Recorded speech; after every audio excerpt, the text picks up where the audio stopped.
racial, sexual, and religious chauvinism to rabid nationalist fervor are beginning not to work. This is who I am and whether I'm good or bad or achieving or not, all that's learned along the way. Just a ride.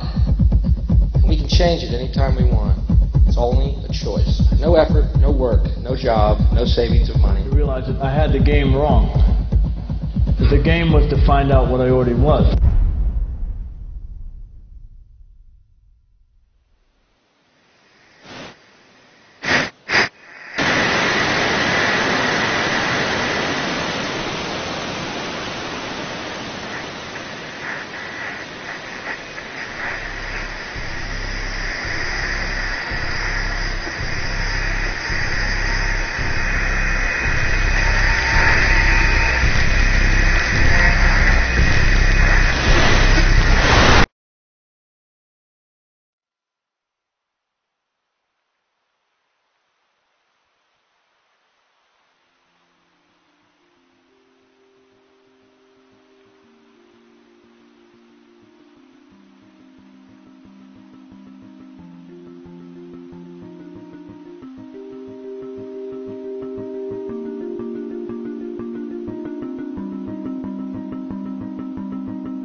We were saying how very important it is to bring about in the human mind the radical revolution. The crisis is a crisis in consciousness, a crisis that cannot anymore accept the old norms, the old patterns, the ancient traditions. And considering what the world is now, with all the misery, conflict, destructive brutality, aggression, and so on, man is still as he was. He's still brutal, violent, aggressive, acquisitive, competitive, and he has built a society along these lines.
Society today is composed of a series of institutions. From political institutions, legal institutions, religious institutions, to institutions of social class, familial values, and occupational specialization. It is obvious the profound influence these traditionalized structures have in shaping our understandings and perspectives. Yet, of all the social institutions we are born into, directed by, and conditioned upon, there seems to be no system as taken for granted and misunderstood as the monetary system. Taking on nearly religious proportions, the established monetary institution exists as one of the most unquestioned forms of faith there is. How money is created, the policies by which it is governed, and how it truly affects society are unregistered interests of the great majority of the population.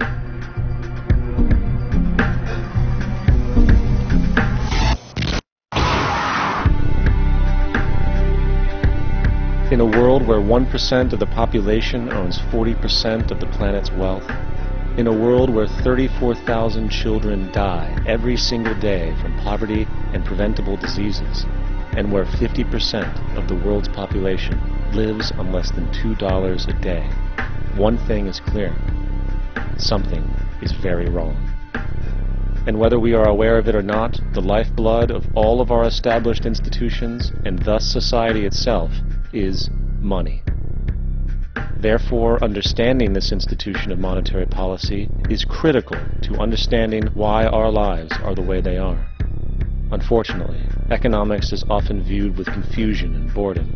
Endless streams of financial jargon, coupled with intimidating mathematics, quickly deters people from attempts at understanding it. However, the fact is, the complexity associated with the financial system is a mere mask, designed to conceal one of the most socially paralyzing structures humanity has ever endured.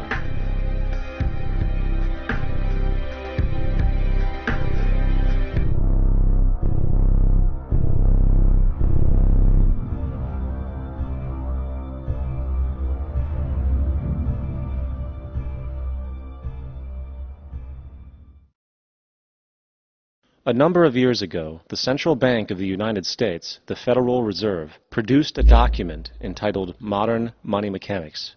This publication detailed the institutionalized practice of money creation as utilized by the Federal Reserve and the web of global commercial banks it supports. On the opening page, the document states its objective. The purpose of this booklet is to describe the basic process of money creation in a fractional reserve banking system. It then proceeds to describe this fractional reserve process through various banking terminology, a translation of which goes something like this. The United States government decides it needs some money, so it calls up the Federal Reserve and requests, say, $10 billion. The Fed replies saying, sure, we'll buy $10 billion in government bonds from you. So the government takes some pieces of paper, paints some official-looking designs on them, and calls them treasury bonds. Then it puts a value on these bonds to the sum of $10 billion and sends them over to the Fed. In turn, the people at the Fed draw up a bunch of impressive pieces of paper themselves, only this time calling them Federal Reserve notes, also designating a value of $10 billion to the Fed. The Fed then takes these notes and trades them for the bonds. Once this exchange is complete, the government then takes the $10 billion in Federal Reserve notes and deposits it into a bank account. And upon this deposit, the paper notes officially become legal tender money, adding $10 billion to the U.S. money supply. And there it is. $10 billion in new money has been created. Of course, this example is a generalization, for, in reality, this transaction would occur electronically, with no paper used at all. In fact, only 3% of the U.S. money supply exists in physical currency. The other 97% essentially exists in computers alone. Now, government bonds are, by design, instruments of debt. And when the Fed purchases these bonds, with money it essentially created out of thin air, the government is actually promising to pay back that money to the Fed. In other words, the money was created out of debt. This mind-numbing paradox of how money or value can be created out of debt or a liability will become more clear as we further this exercise. So, the exchange has been made and now $10 billion sits in a commercial bank account. Here's where it gets really interesting. For as based on the fractional reserve practice, that $10 billion deposit instantly becomes part of the bank's reserves, just as all deposits do. And regarding reserve requirements, as stated in modern money mechanics, a bank must maintain legally required reserves equal to a prescribed percentage of its deposits. It then quantifies this by stating, under current regulations, the reserve requirement against most transaction accounts is 10%. This means that with a $10 billion deposit, 10% or $1 billion is held as the required reserve, while the other $9 billion is considered an excessive reserve and can be used as the basis for new loans. Now, it is logical to assume that this $9 billion is literally coming out of the existing $10 billion deposit. However, this is actually not the case. What really happens is that the $9 billion is simply created out of thin air on top of the existing $10 billion deposit. This is how the money supply is expanded. As stated in modern money mechanics, of course they, the banks, do not really pay out loans from the money they receive as deposits. If they did this, no additional money would be created. What they do when they make loans is to accept promissory notes, loan contracts, in exchange for credits, money, to the borrower's transaction accounts. In other words, the $9 billion can be created out of nothing simply because there is a demand for such a loan and that there is a $10 billion deposit to satisfy the reserve requirements. Now, let's assume that somebody walks into this bank and borrows the newly available $9 billion. They will then most likely take that money and deposit it into their own bank account. The process then repeats, for that deposit becomes part of the bank's reserves. 10% is isolated, and in turn 90% of the $9 billion, or $8.1 billion, is now available as newly created money for more loans. And of course, that 8.1 can be loaned out and redeposited, creating an additional 7.2 billion, to 6.5 billion, to 5.9 billion, etc. This deposit money creation loan cycle can technically go on to infinity. The average mathematical result is that about $90 billion can be created on top of the original $10 billion. In other words, for every deposit that ever occurs in the banking system, about 9 times that amount can be created out of thin air. Money jitters. Ask the obliging Bank of America for a jar of soothing instant money, M-O-N-E-Y, in the form of a convenient personal loan. So, now that we understand how money is created by this fractional reserve banking system, a logical yet elusive question might come to mind.